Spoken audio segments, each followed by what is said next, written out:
Olá, como você sabe, todas as sextas-feiras a gente tem feito uma série de programas debatendo temas do direito imobiliário, temas vinculados ao que trata a lei do inquilinato. Nesses programas a gente aborda visões gerais de determinados assuntos.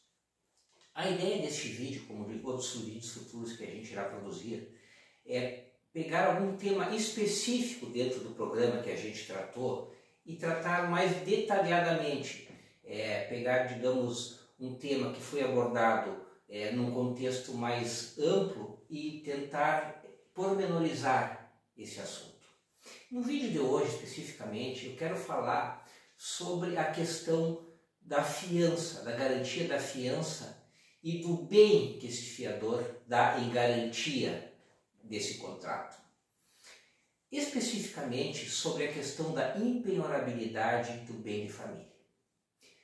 Nós sabemos que no direito brasileiro o bem de família é protegido pelo que a gente chama de impenhorabilidade, pelo Instituto da Impenhorabilidade do Bem de Família.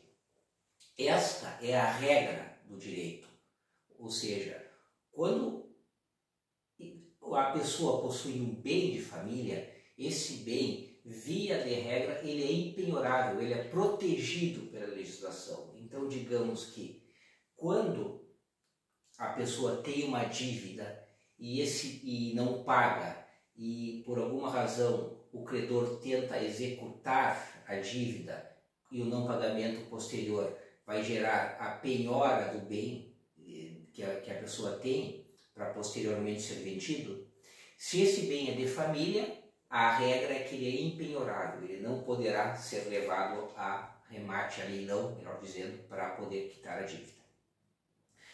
Especificamente, como a gente falou, existem exceções à regra. Em se tratando da impenhorabilidade de bem de família, nós temos algumas exceções, como por exemplo, quando a dívida é oriunda de pensão alimentícia, do próprio financiamento imobiliário, quando a dívida ela é decorrente de dívidas de condomínio, de cotas condominais, dívidas relativas a IPTU, ao Imposto Predial e Territorial Urbano. Todos esses casos são exceção à impenhorabilidade de bem de família, ou seja, nesses casos, havendo a dívida e o proprietário desse bem não a quitando, o imóvel poderá ser penhorado e posteriormente levado a leilão para quitar a dívida. Junto a esses que eu falei, tem a questão específica da fiança no contrato de locação imobiliária, que é o que a gente vai tratar um pouco aqui nesse vídeo. Nós sabemos que quando existe um contrato de locação, o locador exige garantias para que esse contrato possa ser celebrado. Existem outros tipos de garantia, como por exemplo a caução, onde o fiador ele deposita um valor correspondente para garantir esse aluguel. Existe também a questão de outras garantias, como por exemplo o seguro-fiança. Enfim, existem outras modalidades que podem ser dadas como garantia do contrato de locação. Mas o mais popular de todos, até por ser mais prático, mais rápido e também de menos custo, tendo em vista que a fiança, quando é dada, praticamente pode ter só o custo do registro desse contrato na matrícula do imóvel dado em garantia, basicamente não teria outros encargos desde que o contrato corresse a contento e no transcorrer desse prazo do contrato o inquilino pagasse e o fiador, ao final do contrato, seria levantado essa restrição do seu imóvel. Ocorre que, conforme eu disse anteriormente, a fiança dada no contrato de locação, ou seja, quando o fiador ele dá fiança e dá um imóvel garantia, sendo esse imóvel seu único bem, portanto chamado bem de família, é uma da exceção à regra da impenhorabilidade desse bem. Então nós temos que ter em mente isso muito claro. Quando a pessoa dá a fiança em um contrato de garantia, ela dá sua fiança para garantir um contrato, e em garantia ela dá seu imóvel, sendo esse imóvel o único imóvel, chamado imóvel como bem de família, esse imóvel ele entra na regra da exceção da impenhorabilidade do bem de família. Ou seja, quando eu dou uma fiança e eu tenho um único imóvel, esse imóvel é o meu imóvel que eu moro com a minha família, esse imóvel, em caso de não pagamento dos aluguéis e de encargos por parte do inquilino ao qual eu dei a fiança, esse imóvel irá garantir a dívida e, em caso de não pagamento, em último caso, ele poderá ser leiloado para quitar essa dívida. Então, é muito importante a gente ter isso em mente. Da responsabilidade de eu dar a fiança, mesmo que eu tenha um único imóvel, eu posso perder esse imóvel em razão do não pagamento dos aluguéis, melhor dizendo, e das taxas decorrentes desse contrato. É importante a gente também ter em mente que geralmente os contratos de locação eles têm uma cláusula na qual o fiador ele anule com a chamada renúncia do benefício de ordem. Ou seja, o que eu quero dizer com isso?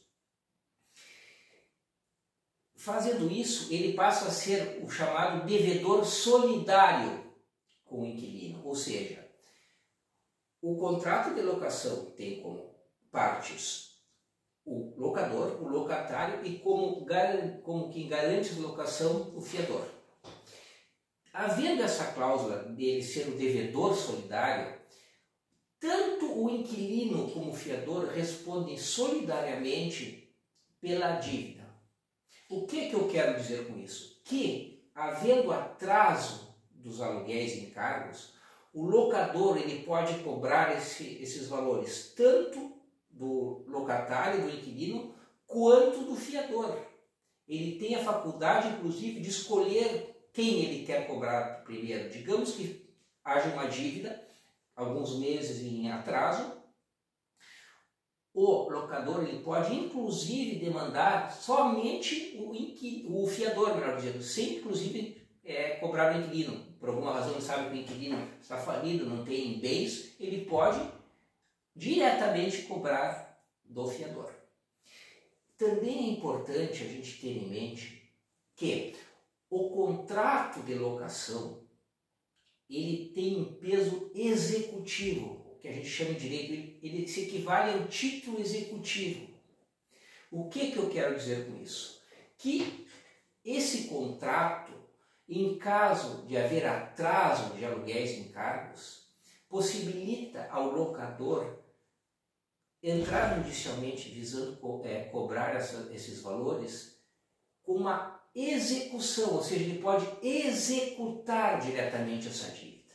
Ou seja, ele não precisa entrar cobrando uma dívida num processo de conhecimento, que a gente chama no direito, processo de conhecimento, para ter uma sentença que reconheça essa dívida, para posteriormente fazer o que a gente chama do cumprimento de sentença. No caso do contrato de locação, não. O simples contrato firmado, atendendo todos os requisitos exigidos em lei, ele tem força executiva, ou seja, havendo uma dívida, o locador pode entrar já com a execução dessa dívida. E o que isso implica na prática? A execução, ela já, como o nome diz, ela já pula todo o processo de conhecimento, é apresentado pelo locador a dívida com cálculo discriminado, encargos, tudo mais, e o judiciário já vai mandar citar o devedor para pagamento num determinado prazo, ou em caso de não pagamento, já segue com os chamados atos expropriatórios, ou seja, já pode ser pedido penhora de dinheiro, bloqueios de valores bancários, ativos financeiros, bem como já se pode, em caso de não pagamento, volto a dizer, já se pode ser feito com a penhora do contrato dado em garantia pelo fiador, com o consequente prosseguimento do feito e, em último caso, não havendo esse pagamento, o imóvel do fiador, mesmo que seja o seu único bem, o bem de família, irá responder por essa dívida. Ou seja, não havendo pagamento por alguma das outras formas, esse imóvel que foi dado em garantia, ele irá ser levado à asta pública, ou seja, ele irá ser feito o leilão do mesmo, sendo que dos valores que serão arrecadados com essa venda, serão pagos todas as dívidas decorrentes desse contrato, bem como o valor que sobrar volta para o fiador. Então nós temos que ter em mente muito cuidado quando uma pessoa dá uma fiança e tem como bem seu único bem, o seu imóvel chamado bem de família, porque ele vai responder por essa dívida. E essa, convém dizer, convém dizer, melhor dizendo, é o entendimento atual tanto da jurisprudência como do ordenamento jurídico em geral. A gente sabe que o direito não é uma coisa estancada, imóvel. Ele vai sofrendo mutações com o transcorrer do tempo, em virtude dos costumes, ele vai sofrendo alterações. Tanto é assim que antigamente, quando não havia essa exceção da imperabilidade do bem de família nas questões da fiança, as imobiliárias geralmente pediam como garantia um ou dois fiadores, ou seja, um fiador ou dois fiadores que possuíssem 2 imóveis livres e desembaraçados de ônus, porque se um dos imóveis fosse bem de família, teria o outro para executar. Conforme eu disse, com essa mudança, eles geralmente podem pedir até um bem, porque eles sabem que esse bem, mesmo sendo bem de família, sendo com um valor que possa responder por uma dívida, ele poderá executar.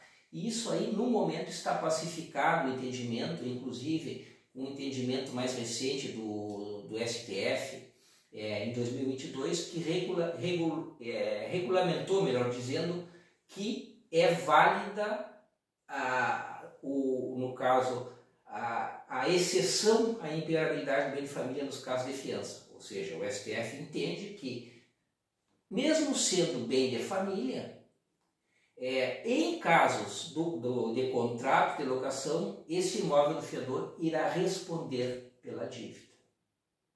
Então, a ideia desse vídeo, tentando pormenorizar um pouco mais a questão da fiança e do bem de família, é deixar claro que, quando uma pessoa dá uma fiança, ela tem que ter a plena ciência de que, mesmo que o imóvel que ela dá em garantia, que este imóvel seja seu único imóvel, bem de família, em caso do não pagamento por parte do inquilino dos valores decorrentes do contrato de locação, esse imóvel, em última instância, irá responder pela dívida. Ou seja, ele irá, em último caso, ser levado a um leilão para que, apurados os valores da venda, seja quitado totalmente a dívida e, porventura, se sobrar valores após a quitação total da dívida, volta esses valores para o fiador. Mas vocês imaginem o transtorno e o risco que um fiador, ao assinar aquela fiança no contrato de locação, ele está correndo.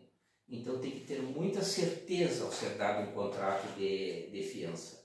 Tanto que é comum se dizer que quer perder uma amizade, pede para alguém, para um amigo te dar uma fiança. Porque é uma questão, além de tudo, constrangedora e, por muitas vezes, o inquilino não tem a mínima ideia de lesar o contrato e não pagar, mas pelas circunstâncias da vida financeiras que ocorrem, os imprevistos, ele pode conseguir não arcar com essa responsabilidade e, em última análise, quem irá responder é o fiador, sendo que, não conseguindo pagar efetivamente em espécie em dinheiro essa dívida, infelizmente ele irá perder esse imóvel para garantir a dívida que ele assinou como fiador.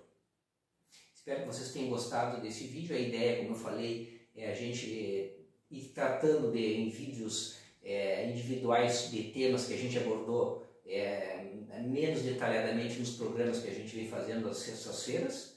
E, como sempre, a gente pede, se você gostou do conteúdo, deixa o seu like ali, se inscreve no canal, que é a forma que vocês podem nos ajudar a poder seguir levando esse conteúdo para vocês. Tá bom? Agradeço muito, um abraço e até a próxima.